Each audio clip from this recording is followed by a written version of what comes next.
की जरूरत है। ये ऑर्डर लग गया है नहीं जी इस फाइल में, ये देखो यहाँ पे, ये आइए आइए अंकल। नहीं बेटा, तुम बिजी हो तो मैं बाद में आ जाऊंगा। आइए ना अंकल प्लीज। वो मैं 2 दिन आ नहीं सका क्योंकि आपको सर्दी हो गई थी। अरे तुम्हें कैसे मालूम? वो कविता परजाई का फोन आया था, उन्होंने बता दिया था कि आप 2 दिन नहीं आएंगे, पर कोई बात नहीं, ऐसी कोई प्रॉब्लम वाली बात नहीं है। आप बैठिए बैठिए बैठिए। और बताइए अंकल, अब कैसी तबीयत है आपकी? नहीं, आप तो मैं ठीक हूं। ठीक तो पहले भी थी, पर इन औरतों को तो तुम जानते ही हो, 2 छींके आई नहीं कि बस लेट जाइए, डॉक्टर को बुलाती हूँ। हाँ जी अंकल, मैं समझ सकता हूँ। अंकल चाय लेंगे आप? नहीं, चाय नहीं लूंगा, मैं चलूंगा बेटा कैबिन में, बहुत काम बढ़ गया होगा ना मेरा तो। कोई बात नहीं अंकल, काम तो होता ही रहेगा। अंकल आप अपने ऊपर इतना प्रेशर मत लिया करो, आराम आराम से काम किया करो।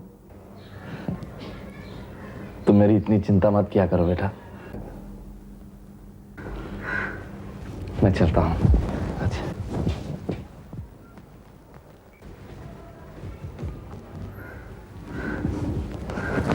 कौन है ये मेरे दोस्त के फादर हैं, बहुत रिक्वेस्ट करके मैंने इनको यहाँ बुलाया है। ये तो काम करना ही नहीं चाहते थे।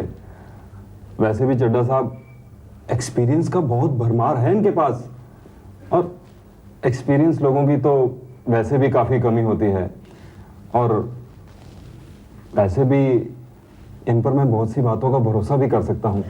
वो तो है। देखिए ना चड्ढा साहब, घर में और दफ्तर में एक बुजुर्ग का होना बहुत जरूरी है। एक तो आंख की शर्म होती है, और दूसरे डिसिप्लिन भी बना रहता है। नहीं विजय, मुझे तेरे वहां जाने से कोई तकलीफ नहीं, पर वो लोग तेरे बारे में कुछ गलत सोच लें, इस बात से मुझे डर लगता है। क्या गलत सोचेंगे भाभी?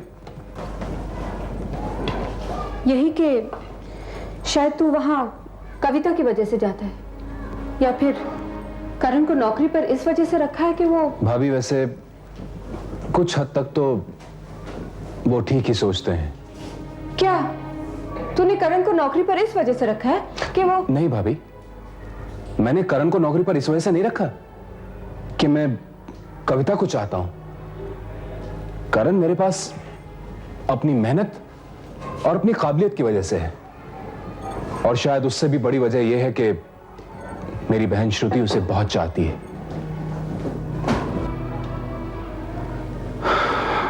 हाँ, मेरा करण को छोड़ने उसके घर जाना, उसकी वजह वही है। कम से कम इसी बहाने में कविता को तो देख लेता हूं। ये अच्छा नहीं लगता विजय, बल्कि बहुत बुरा लगता है, और मैं नहीं चाहती कि उनके घर वाले हमारे बारे में ऐसा कुछ सोचें।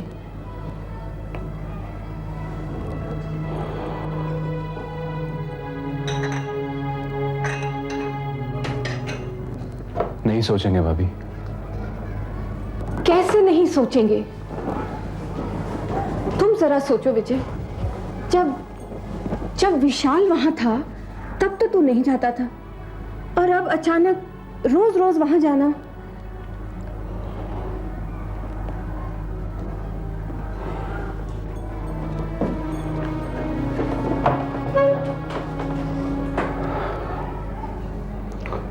ठीक है भाभी, मैं वहां नहीं जाऊंगा, लेकिन मैं कविता को पाने की ख्वाहिश तो जाहिर कर सकता हूं ना। देख विजय, कुछ वक्त गुजर जाने दे, मैं खुद जाके बात कर लूंगी। तू ये बात मुझ पर छोड़ दे।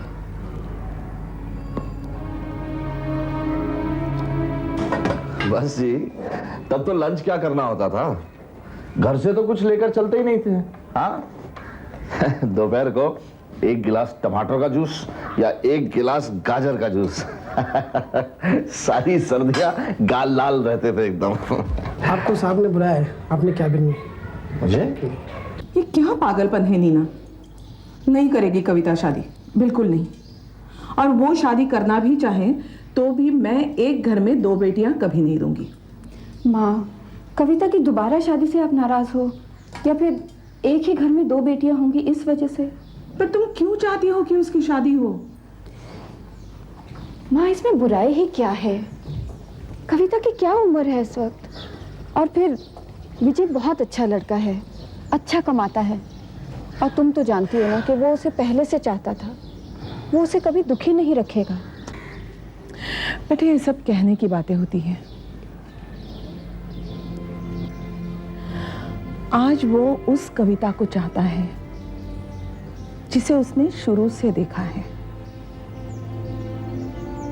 वो आज की कविता से शादी कर भी लेगा क्योंकि उसे वो कविता पसंद थी। पर शादी के बाद कुछ ही दिनों में वो कविता इस कविता में बदल जाएगी। फिर उसकी नजरों में सपना खटकेगी। विशाल एक दीवार बन जाएगा उन दोनों के बीच।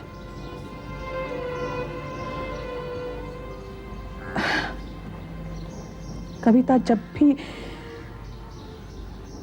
विजय को देखेगी, हर बार उसे विशाल ही नजर आएगा। माँ, तुम किस जमाने की बातें कर रही हो? मैं किसी जमाने की नहीं, मैं प्यार की, पूजा की, पवित्रता की बातें कर रही हूं।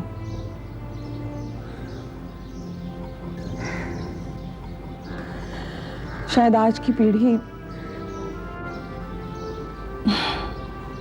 उसकी याददाश्त कम हो गई है। लेकिन अगर कविता खुद चाहे तो कह लेने दो उसे एक बार। उसने अभी तक कुछ भी नहीं कहा है और लोगों ने अनुमान भी लगाना शुरू कर दिए।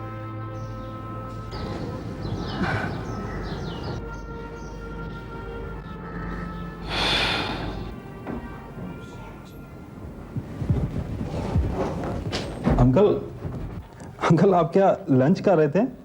नहीं नहीं बेटा, वो तो मैं खा लूंगा बाद में। तुम बताओ बात क्या है? कुछ नहीं अंकल, आज आपकी सैलरी, कैसे कहूँ अंकल, तनख्वाह कहते हुए भी बड़ा अजीब सा लगता है, लेकिन कुछ भी है, ये मैं आज आपको अपने हाथों से देना चाहता था और आपका आशीर्वाद भी लेना चाहता था। अरे बेटा, नहीं अंकल, मैंने अकाउंटेंट को कह दिया है कि आपके पैसे आपको हमेशा यहीं से मिलेंगे, और वो भी मैं अपने हाथों से दूंगा, ठीक उसी तरह जिस तरह एक बेटा अपने बाप को तनख्वाह ला कर देता है। अंकल, बाप को तो मैंने बचपन से ही नहीं देखा, सिर्फ मां को देखा था, वो भी 4 साल। उसके बाद वो भी मर गई। बाप तो पहले से ही लापता था, फिर कभी मुड़कर आया ही नहीं। एक बार मेरी मां को छोड़कर क्या गया, पता नहीं जिंदा है भी या नहीं, लेकिन अगर है भी तो मुझे क्या लेना देना। लेकिन अंकल, आपको देखकर ऐसा लगता है कि बाप हो तो बिल्कुल आप जैसा ही हो, इसलिए मुझे ये अधिकार दे दो अंकल कि मैं आपको हमेशा उसी नजर से देखूं।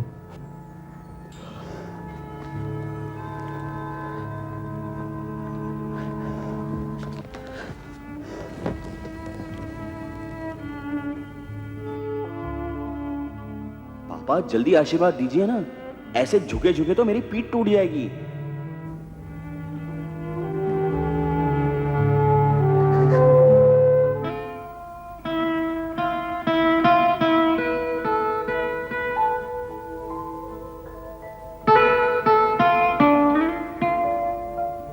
बस अब चुप कर, पानी पी ले।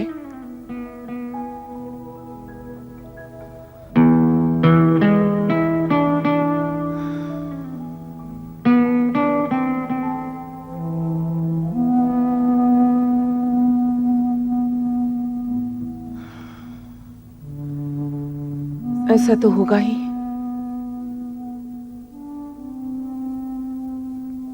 बाहर निकलोगी तो अलग अलग किस्म के लोग मिलेंगे,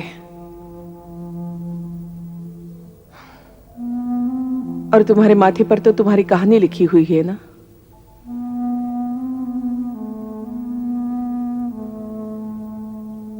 तुम खूबसूरत हो, जवान हो, कैसे मैं तुमको रोकूंगी अपने करीब आने से? उसने अगर कुछ कह भी दिया है तो ठीक है ना, उसे तरीके से मना कर दो। इतना बुरा मानने की या मन खराब करने की क्या जरूरत है? माँ मेरे बारे में कोई ऐसा सोचे, मुझे बिल्कुल अच्छा नहीं लगता। इसमें लोगों का क्या कसूर?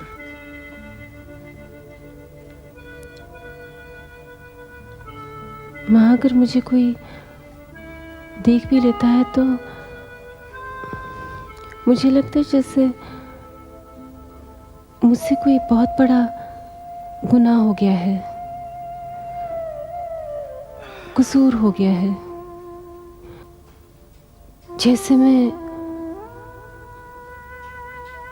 विशाल को कोई धोखा दे रही हूं।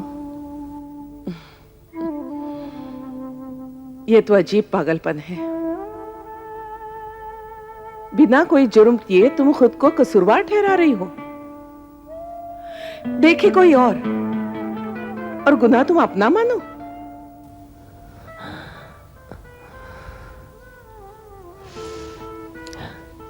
माँ मुझे लगता है मैं विशाल की जवाबदार हूं। जैसे मुझे विशाल को हर बात का जवाब देना पड़ेगा। अगर ऐसा ही है तो नौकरी छोड़ दे, मत कर। अगर बाहर निकलेगी तो लोगों की नजरों से गुजर कर ही जाना पड़ेगा। उनकी नजरों के सामने उठना बैठना पड़ेगा। उनकी नजरें हमेशा तुम्हें ही देखती रहेंगी।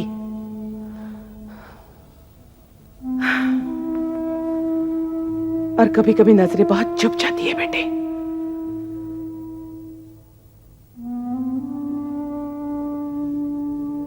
अगर उनकी नजरों से बचना है तो घर मत छोड़, घर से मत निकल।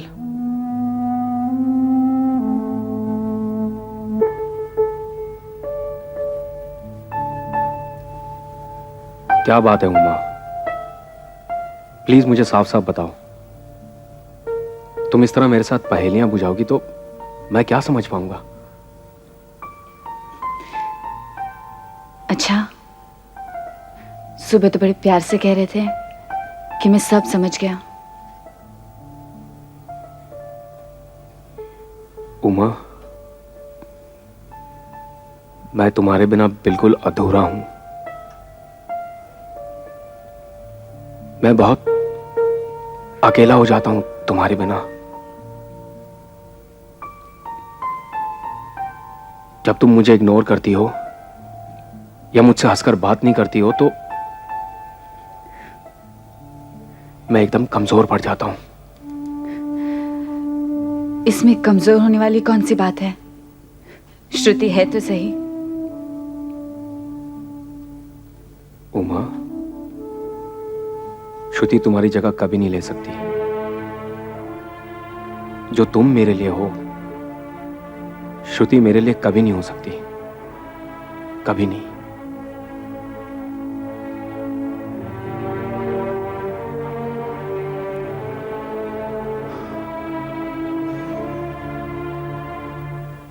मैं चलती हूँ माँ, देर हो गई है। मम्मी या किसी को पता नहीं मैं यहाँ पर हूँ, चिंता कर रहे होंगे। चल अब तू जा,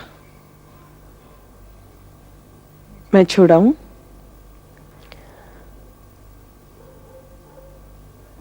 मैं चली जाऊंगी।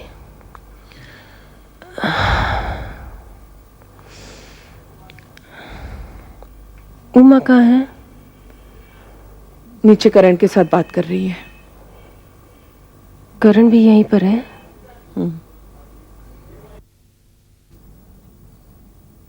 और सुन,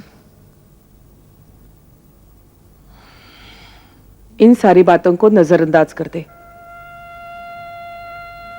ये सब तेरे साथ चलती ही रहेंगी। तू अपनी जिंदगी देख, अपना परिवार देख, सपना को बड़ा कर।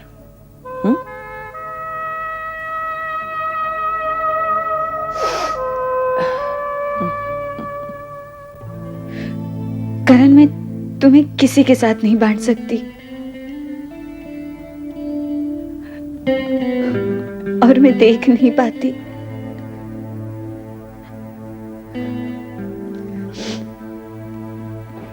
और शायद ये शुरू से ही है। अगर नीना दीदी भी या कविता दीदी भी तुमसे ज्यादा प्यार करते थे, या फिर तुम्हें किसी के साथ भी ज्यादा बातें करते हुए देखती हूँ, तो मैं सह नहीं पाती।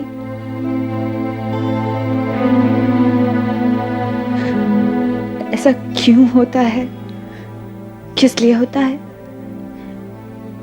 ये मैं नहीं जानती,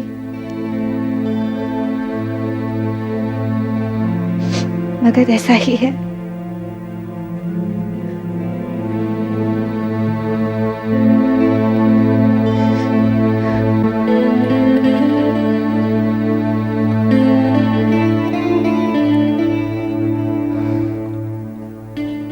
अरे करण, तू अभी तक यहीं पर है, घर नहीं गया? बस भाभी मैं आता हूं। रुक जाऊं, साथ चलेगा? नहीं, आप चले जाइए, मैं खुद आ जाऊंगा। जल्दी आना। बाय उमा। बाय दीदी।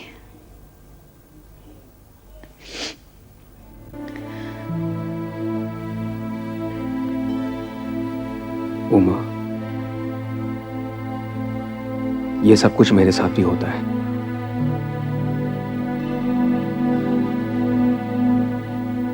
मैं जब तुम्हें किसी से ज्यादा बात करते हुए देखता हूं ना, तो मुझे बिल्कुल अच्छा नहीं लगता। कोई मुझसे तुम्हारे बारे में पूछता भी है ना, तो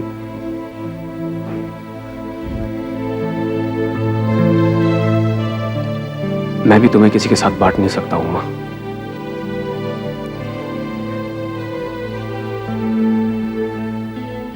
आज के बाद प्लीज तुम मेरे साथ इस तरह से बिहेव मत करना। जब तुम मेरे साथ ऐसा करती हो ना, तो मैं बहुत तकलीफ से गुजरता हूं मां।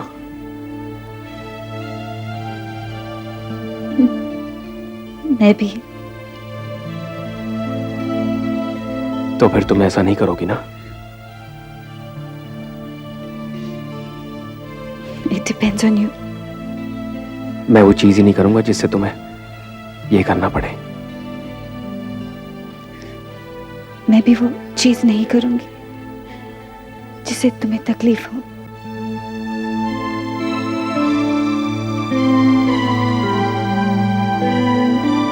उमा, उमा, मैं जाती हूँ।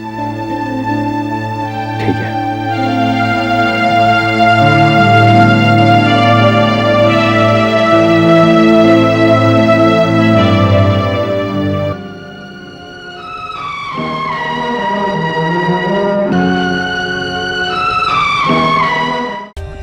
For more updates, subscribe to our channel, click the show links and enjoy watching the videos.